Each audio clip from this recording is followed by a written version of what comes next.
Alors, sans plus tarder, nous allons très rapidement prendre nos Bibles dans le livre de 1 Jean au chapitre 4, verset 17. 1 Jean, chapitre 4, verset 17, qui est notre texte de base. 1 Jean, chapitre 4, verset 17, je lis la parole du Seigneur. Il est écrit, alléluia, tel il est, tel nous sommes aussi dans ce monde. C'est en cela que l'amour est parfait en nous, afin que vous ayez de l'assurance au jour du jugement. Je relis la parole du Seigneur dans le chapitre 4 de 1 Jean au verset 17. Il est écrit, tel il est, tel nous sommes aussi dans ce monde. C'est en cela que l'amour est parfait en nous, afin que nous ayons de l'assurance au jour du jugement. Il y a plusieurs mots dans ce texte qui est très important, frères et sœurs. Plusieurs mots. Et nous voyons déjà le mot de la ressemblance à Christ. Nous avons la confirmation lorsque nous nous ressemblons à Christ que nous l'aimons. Et troisièmement, nous avons l'assurance au jour du jugement. Donc on voit ici que quelqu'un qui aime Christ le ressemble. Et celui qui le ressemble, frères et sœurs, a de l'assurance au jour du jugement. Et Jésus a dit dans le livre de Jean au chapitre 15, il dit que celui qui m'aime, qu'il garde mes commandements. Alors lorsque nous gardons les commandements de Dieu, garder ici ne signifie pas l'enregistrer, le mémoriser, mais garder veut dire pratiquer les enseignements de Christ. Alors lorsqu'on pratique, on ressemble à Christ. Et lorsqu'on ressemble à Christ, nous avons l'assurance que le jour du jugement, nous ne serons pas de l'autre côté. C'est-à-dire nous ne serons pas avec Satan et ses anges en train de brûler dans le feu éternel. Nous ne serons pas avec Satan dans la géhenne, mais nous serons du côté de l'éternel, du côté du paradis. Aujourd'hui, j'aimerais entretenir avec vous sous le thème « Marcher sur les traces de Christ ». Marcher sur les traces de Christ. Alléluia. La Bible, dans ce texte que nous avons lu, nous dit « tel il est, tel nous sommes dans ce monde. Tel Jésus est, tel nous sommes dans ce monde. » Permettez-moi de dire à quelqu'un que l'objectif premier, l'objectif primordial de tout enfant de Dieu est d'être comme Christ. Et cet objectif est aussi l'objectif de Dieu. Tout enfant de Dieu doit chercher à être comme Christ. Romains au chapitre 8, verset 29 nous dit ceci. Ceux dont il a connu d'avance, il les a prédestinés à être à l'image de son fils Jésus-Christ. Afin que son fils fût le premier-né entre plusieurs frères. Remarquez, il est écrit, la Bible dit que ceux dont Dieu a connu d'avance, il les avait prédestinés à être, bien aimé, à l'image de son fils. Prédestiné à être comme son fils. Et donc l'objectif de Dieu aussi, c'est que tout enfant de Dieu, dont il avait prédestiné dans sa préscience, puisse être comme son fils Jésus-Christ. Nous vivons dans un monde aujourd'hui où chacun de nous a des objectifs à atteindre. La plupart d'êtres humains ont des rêves à atteindre. Et certains rêves que nous nous disons même évidents, qui sont évidents et qu'on découvre juste par la suite que ce n'était pas évident. Alors, j'aimerais ici vous dire, lorsque vous avez un objectif à atteindre et que cet objectif pour vous est évident, et une fois que vous vous lancez dans la marche à suivre pour l'atteinte de cet objectif, vous découvrez que ce n'était pas évident, quelle est la meilleure démarche à faire? Ou encore même que, quelle est la meilleure démarche à faire si vous voulez réussir dans un domaine où est passé certaines personnes? La meilleure méthodologie, c'est de s'inspirer à des hommes ou des femmes qui ont fait la même chose que vous, afin que vous évitiez des erreurs.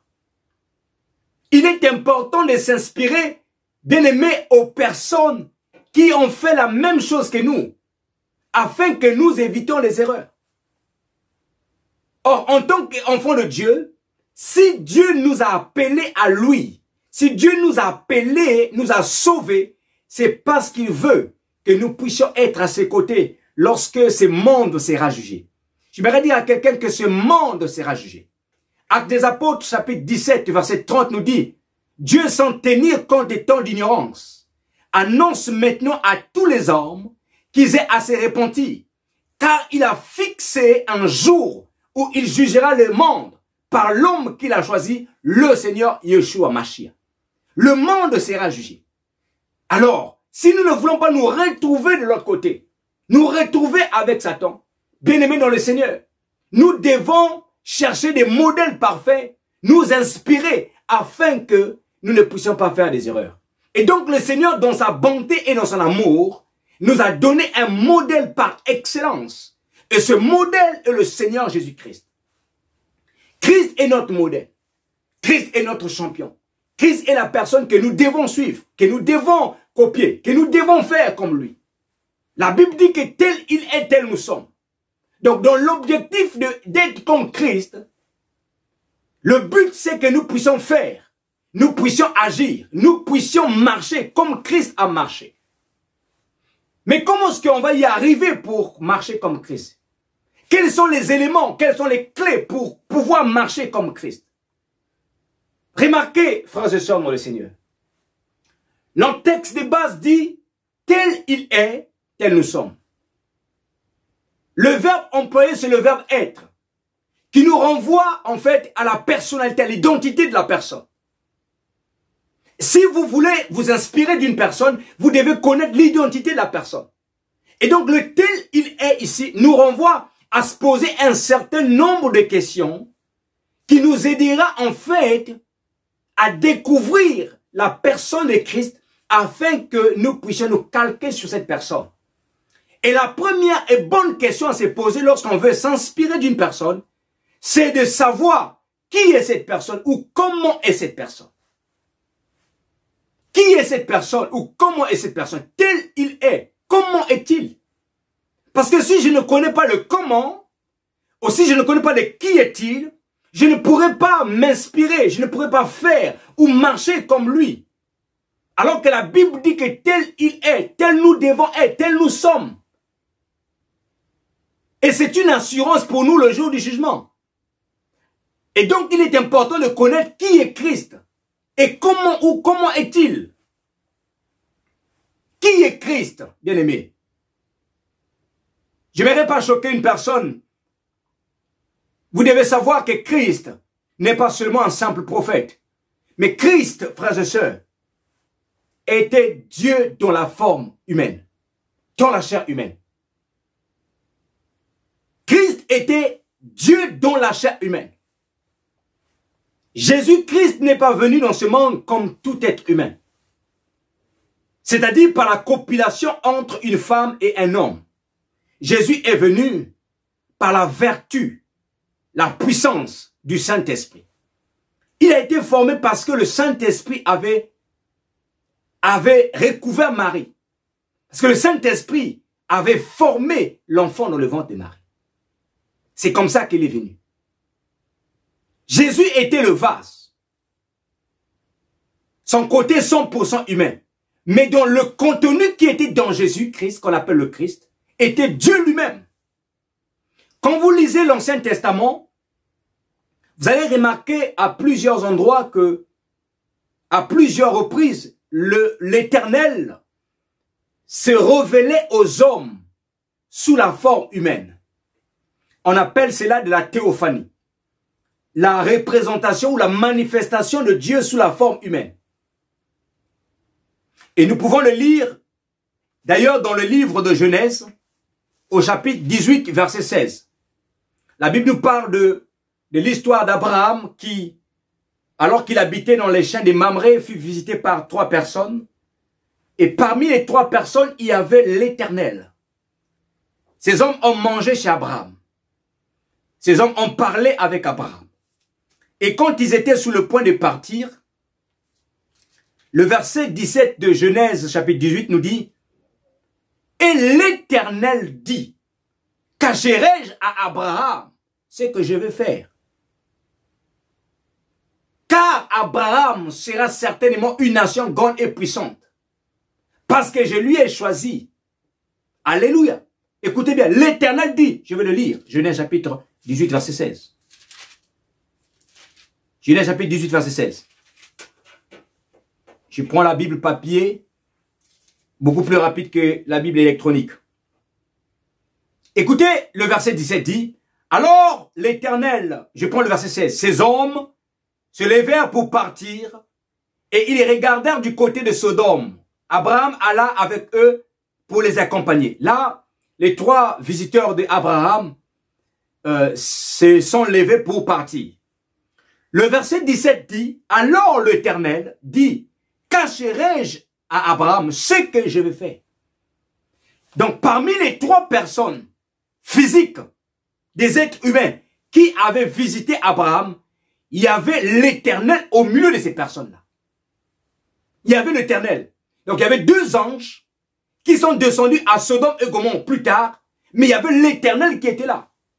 Une forme théophanique. On peut encore le voir dans Juge, chapitre 6. Nous sommes en train de... Je vous lis ces passages pour soutenir ma pensée que Christ, Jésus-Christ, était Dieu dans la forme humaine. Juge, chapitre 6. Israël était dans une époque où les Madianites les dominaient. Tout ce que Israël plantait, les Madianites venaient et les arrachaient. Les Madianites venaient et les prenaient. Donc Israël était dans la désolation et ils ont commencé à crier à l'Éternel. Ils ont commencé à pleurer, à crier à Dieu. Et c'est comme ça qu'un jour, Gédéon était en train de battre le froment au térébinthe d'Ophra. Et un ange de l'Éternel le visite. Au début, la Bible nous parle de l'ange de l'Éternel. Le verset 1, Juge chapitre 6, écoutez. Puis vint l'ange de l'Éternel, il s'assit sous le térébinthe d'Ophra, qui appartenait à Joas de la famille d'Abiézer. La Bible parle dans le verset 11 de l'ange de l'Éternel. Après que l'ange de l'Éternel ait échangé avec Gédéon, Gédéon demande à ce que l'ange de l'Éternel l'attende pour qu'il offre une offrande, comme c'était dans la coutumée chez le peuple israélite. Dans le verset 18, pardonnez-moi, il est écrit, ça c'est Gédéon qui dit à l'ange de l'Éternel, il dit, ne t'éloigne point d'ici jusqu'à ce que je revienne auprès de toi, que j'apporte mon offrande et que je la dépose devant toi. Écoutez, frères et sœurs, la réponse. La réponse ne parle plus de l'ange de l'Éternel, mais la réponse nous parle maintenant de l'Éternel. Et l'Éternel dit, je resterai jusqu'à ce que tu reviennes. Ce n'est plus l'ange de l'Éternel, mais c'est maintenant l'Éternel. Donc, pour nous dire que dans l'Ancien Testament, Dieu prenait des formes humaines pour visiter le monde, pour visiter les êtres humains. Et Jésus-Christ est la forme théophanique. C'est-à-dire que Dieu dans la chair humaine pour sauver l'humanité. Dieu dans la chair humaine. Mais quand il est dans la chair humaine, il a la fonction du Fils. Colossiens au chapitre 1, verset 1 à 15, l'apôtre Paul confirme. Il dit, il est la forme visible du Dieu invisible. Donc lorsque tu vois Jésus, tu as vu Dieu. Voilà pourquoi lorsque Philippe lui pose la question, montre-nous le Père et cela nous suffit. Il dit, mais Philippe, depuis que je suis avec vous, tu ne m'as jamais connu. Alléluia. Gloire à Dieu. Est-ce que je parle à quelqu'un? Alléluia. Bien-aimé, Philippe dit, Jésus dit, depuis que je suis avec vous, Jésus était Dieu dans la forme humaine. Paul va même enfoncer le clou en disant dans Colossiens au chapitre 2, verset 9, il dit, en lui habita corporellement toute la plénitude de la divinité. Alléluia. Alléluia. Il est notre Seigneur Jésus-Christ. Il était Dieu dans la forme humaine. Bien-aimé, donc nous comprenons que Jésus était un homme divin. Et pour marcher sous les traces de Christ, la première des choses qu'il faut chercher, c'est la nature divine et demeurer dans la nature divine. Il y a 2 types de nature dans ce monde. Nous avons la nature pécheresse et nous avons la nature divine. La nature pécheresse, c'est la nature qui nous poussait à pécher, qui nous poussait à insulter, qui nous poussait à se droguer, qui nous poussait à coucher de gauche à droite, à draguer les filles de gauche à droite, à sortir avec les garçons de gauche à droite. La nature pécheresse te poussait à l'adultère, te poussait en fait à voler, à faire du mal. La nature pécheresse, c'est ce qui te pousse à l'orgueil. La nature pécheresse, c'est ce qui te pousse à commettre des choses infâmes, abominables. La nature pécheresse. Mais une fois que nous recevons Jésus-Christ comme notre Seigneur et Sauveur, la nature pécheresse est clouée, il est crucifié. Et qu'est-ce qui prend place? La nature divine. La nature divine, c'est ce qui te pousse à craindre Dieu. C'est ce qui te pousse en fait à chercher la face de Dieu. C'est ce qui te pousse en fait à chercher la justice, la droiture, à chercher la vérité. C'est ça la nature divine. La nature divine. L'apôtre Paul nous dit dans 2 Pierre chapitre 1 verset 3, il dit ceci, car sa puissance divine, je vais le lire, 2 Pierre chapitre 2 verset 3, l'apôtre Paul nous dit dans 2 Pierre au chapitre 1 verset 3, il dit, comme sa puissance divine nous a donné tout ce qui contribue à la vie et à la piété, au moyen de la connaissance de celui qui nous a appelés par sa propre gloire et par sa vertu, lesquels nous assurent de sa part les plus grandes et les plus précieuses promesses, afin que par elles, vous deveniez des participants de la nature divine. Alléluia! Les participants de la nature, en fuyant la corruption qui existe dans le monde par la convoitisme.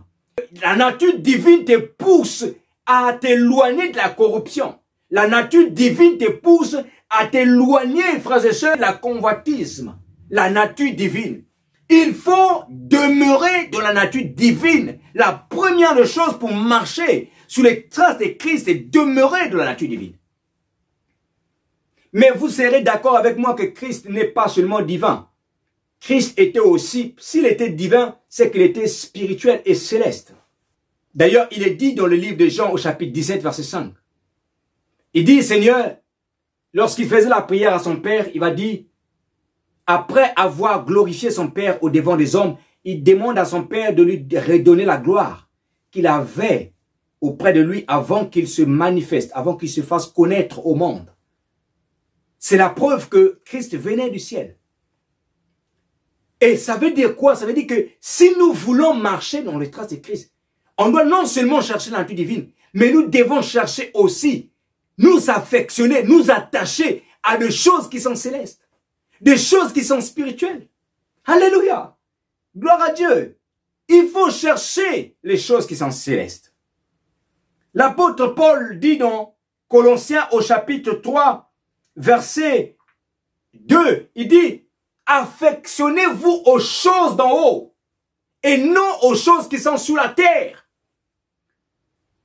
Marcher sous les traces de Christ, c'est s'affectionner, s'attacher aux choses qui sont en haut et non aux choses qui sont sous la terre. L'amour exacerbé du matériel, ce n'est pas ça que nous devons être attachés. Bien-aimés, la recherche de la gloire, la course vers la gloire de ce monde, ce n'est pas cela que nous devons être attachés. La course, l'amour excessif de l'argent, ce n'est pas cela que nous devons être attachés. Ce sont les choses de ce monde, les choses de la terre. Je ne dis pas que cela est mauvais. L'argent, nous en avons besoin pour pouvoir s'acheter de quoi manger, pour pouvoir s'acheter des vêtements. Le matériel à un certain niveau, nous en avons besoin. Mais la priorité, ce sont des choses qui sont au ciel. D'ailleurs, Jésus dit, recherchez premièrement le royaume des cieux et sa justice, et le reste vous sera donné par-dessus tout. Mais nous devons rechercher, être affectionnés, être attachés aux choses qui sont au ciel. Donc, il faut rechercher la nature divine et demeurer dans la nature divine. Celui qui n'est pas né de nouveau n'a pas la nature divine. Il faut qu'il donne d'abord sa vie à Jésus pour recevoir la nature divine. Quand vous avez la nature divine, il faut demeurer dans la nature divine. Il faut être attaché aux choses qui sont en haut. Mais Jésus, remarquez, pendant le long de son ministère, c'était aussi quelqu'un qui était, c'était un bon serviteur. En tout cas, c'était un bon serviteur. Il dit dans le livre de Jean au chapitre 5 que le Fils ne fait rien de lui-même si ce n'est ce qu'il voit son Père faire. Il calquait soigneusement ce qu'il voyait son Père faire. Il ne faisait que c'était un bon serviteur. Donc, la marche sous les traces de Christ, c'est chercher aussi à être un bon serviteur. Faire l'œuvre de Dieu avec diligence, excellence, pas avec négligence. C'est donner tout entier à l'œuvre de Dieu.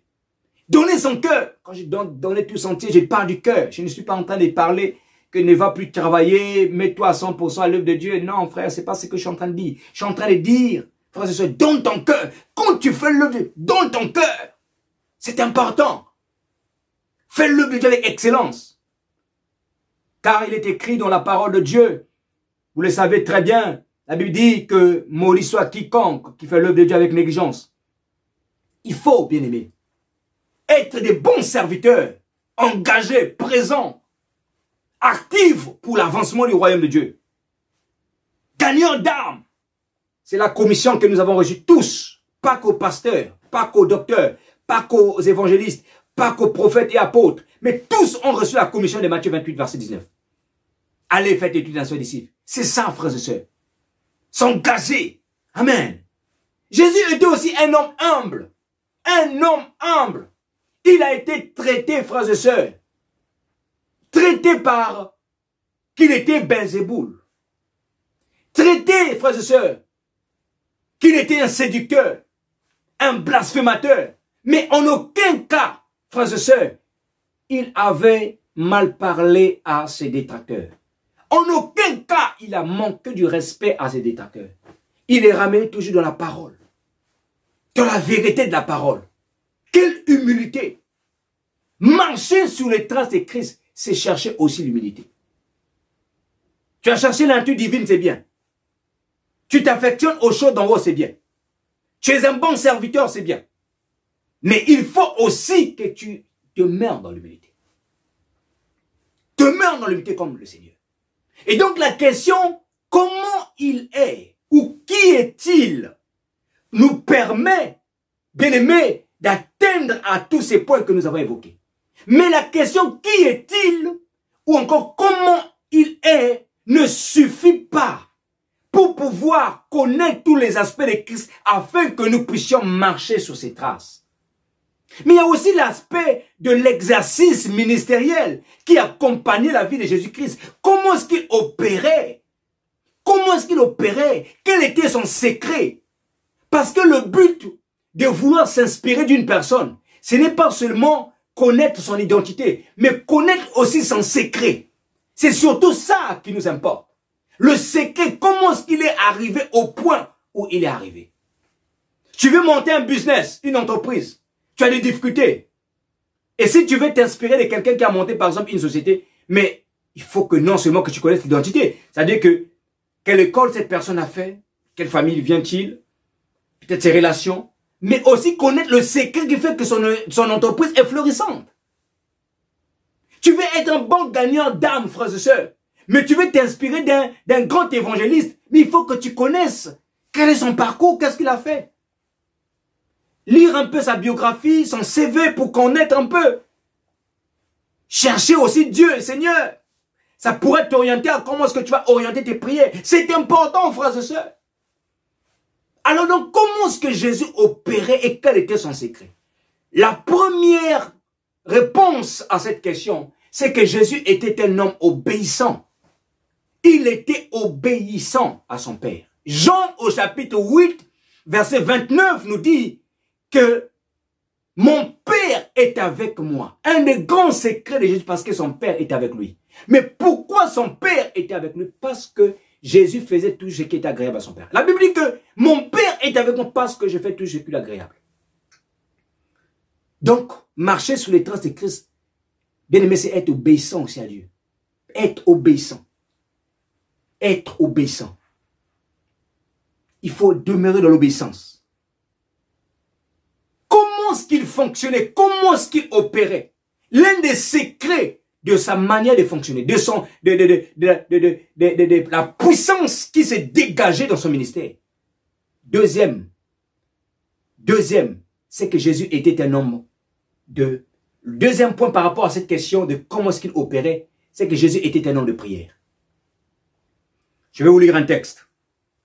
On va aller dans le livre de Marc au chapitre 1, verset 35. Marc au chapitre 1, verset 35. On va découvrir, bien aimé dans le Seigneur, que Jésus était un homme de prière. Marc chapitre 1, verset 35. La Bible dit ceci. Vers le matin, pendant qu'il faisait encore très sombre, l'aurore, il se leva et sortit pour aller dans un lieu désert où il pria. Jésus, Dieu en forme de chair, Dieu dans la chair humaine, mais il va quand même pour aller prier. Verset 36. Simon et ceux qui étaient avec lui se mirent à sa recherche. Verset 37. Et quand ils l'eurent trouvé, ils lui dirent, tous te cherchent. Verset 38. Il leur répondit, allons ailleurs, dans les bourgades voisines, afin que j'y prêche aussi, car c'est pour cela que je suis sorti. Et il alla prêcher dans les synagogues, par toute la Galilée, et il chassa les démons. Un lépreux vint à lui, et se jetant à ses genoux, il lui dit d'un ton suppliant, si tu le veux, tu peux me rendre pur. Jésus, ému de compassion, et tendit la main, le toucha et dit, je le veux, sois pur. Aussitôt la lèpre la quitta et il fut purifié. Jésus le renvoya sous le champ avec de sévères recommandations. Bien-aimé dans le Seigneur, l'exercice ministériel, la puissance de Dieu qui agissait dans la vie de Jésus, s'activait par sa vie de prière. S'activait, s'alimentait par sa vie de prière. Christ était un homme de prière. Donc, marcher sous les traces de Christ, j'ai cherché aussi à être un homme de prière.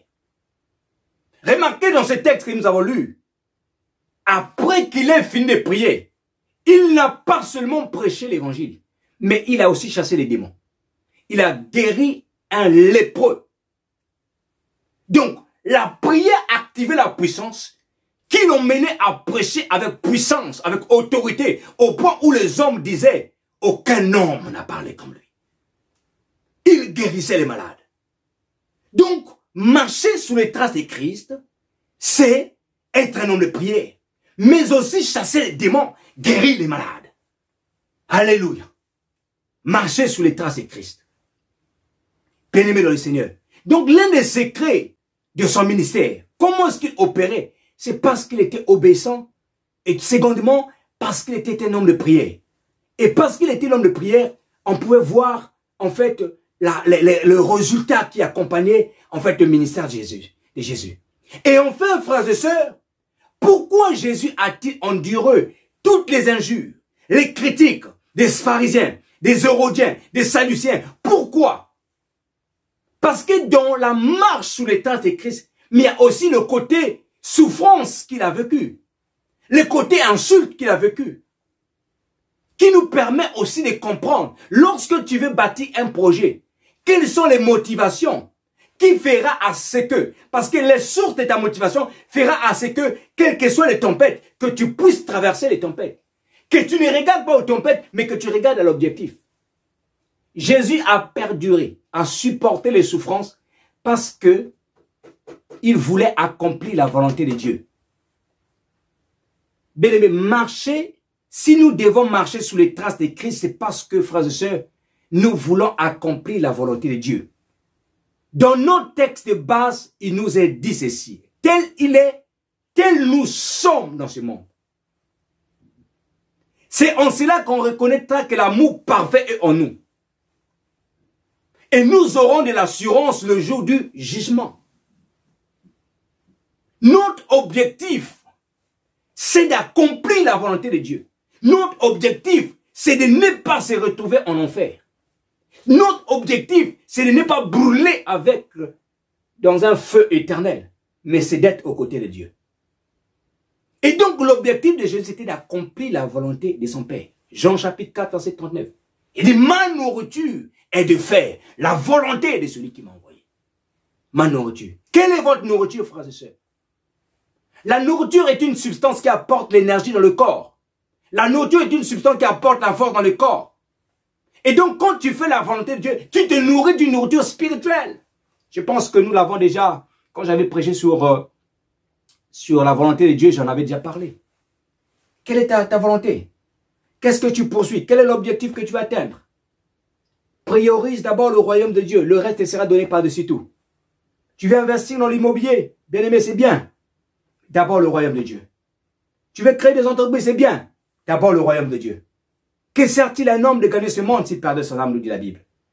Priorisons, frères et sœurs, le royaume de Dieu.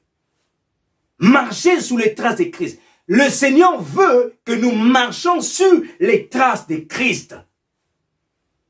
N'est-il pas écrit en Matthieu chapitre 5 verset 7 que votre lumière luise au devant des hommes, qu'ils voient vos bonnes œuvres et qu'ils glorifient le Père. Qu'ils voient vos bonnes œuvres et qu'ils glorifient votre Père qui est dans les cieux. Marchez sous les traces de Christ. C'est manifester la lumière de Dieu, comme Christ a manifesté. Bien-aimés, telle était la pensée que Dieu voulait que nous puissions partager en ces jours. Dieu veut que nous puissions marcher sous les traces de Christ. Il n'est pas trop tard de corriger son tir. Il n'est pas trop tard de corriger sa vie. Il n'est pas trop tard de revenir à Dieu. Je lance l'appel à quelqu'un en ce jour. Quelqu'un dont Dieu est en second lieu. J'aimerais t'interpeller par la compassion de notre Seigneur Jésus-Christ, de revenir complètement et de tourner ton cœur, car le lendemain ne nous appartient pas. Bien-aimé, je lance l'appel aussi à tous ceux qui sont en ligne, qui sont en train de nous suivre, qu'il n'est pas trop tard de revenir. Le jour du lendemain ne t'appartient pas. Décide de tourner ton cœur, de donner ton cœur complètement et totalement à Dieu aujourd'hui. N'attends pas demain, mais aujourd'hui. Alléluia. Nous allons rendre grâce à Dieu. Nous allons le célébrer. Nous allons le louer. Alléluia. Gloire à toi, Seigneur. Alléluia, Seigneur. À jamais tu seras. À jamais tu seras, ô l'agneau sur le trône. L'agneau sur le trône. Je fléchis mes genoux. Je fléchis mon cœur pour t'adorer toi seul. Chantons-le tous ensemble, à jamais il sera, à jamais il sera, à jamais il sera. Oh, l'agneau sur le trône, l'agneau sur le trône, alléluia. Je fléchis mes genoux, je fléchis mes genoux, pour t'adorer toi seul. À jamais il sera, à jamais il sera, à jamais il sera, l'agneau sur le trône. Je fléchis mes genoux, fléchis encore ton cœur bien-aimé, fléchis mes genoux, pour t'adorer toi seul. Bien-aimés, nous allons élever nos voix, nous allons prier, nous allons rendre grâce à Dieu pour ce message. Nous voulons marcher sous les traces de Christ, car c'est la volonté parfaite de Dieu, que nous puissions ressembler à son enfant. Comme nous l'avons lu tout à l'heure, la Bible dit que ceux dont il a connu d'avance, il les a prédestinés à être à l'image de son Fils, afin que son Fils fût le premier-né d'entre plusieurs frères. Nous allons prier encore, demander à Dieu, frères et sœurs, qu'il puisse nous aider afin que nous puissions tourner nos regards vers Christ, complètement nos regards vers Christ, et que nous puissions chercher à le ressembler. Élève ta voix là où tu es et commence à prier. Commence à prier, commence à prier, alléluia. Commence à prier au nom de Jésus-Christ, alléluia. Prions, frères et sœurs, dans le Seigneur, prions. Je te prie, Père éternel. Merci Seigneur pour ton message. Merci pour ta parole qui est la vérité. Ta parole guérit les cœurs. Ta parole restaure les vies, tendre Père. Nous te prions. Viens nous restaurer encore. Viens nous accorder la grâce, ô mon Dieu, mon roi, de tourner nos regards vers toi, à toi seul, tendre Père. De te prendre pour modèle parfait, ô Dieu, en tout ce que nous faisons. Nous te prions, mon Dieu, mon roi. Touche encore, convertis nos cœurs. Lave nos yeux, lave nos cœurs, Père, en ces jours. Tendre Père, laisse que l'Esprit Saint puisse nous diriger, tendre Père. Éternel, mon âme te loue, mon âme te bénit. Dans le nom de Jésus-Christ que j'ai ainsi prié. Merci Seigneur. Louange et gloire à toi. Amen.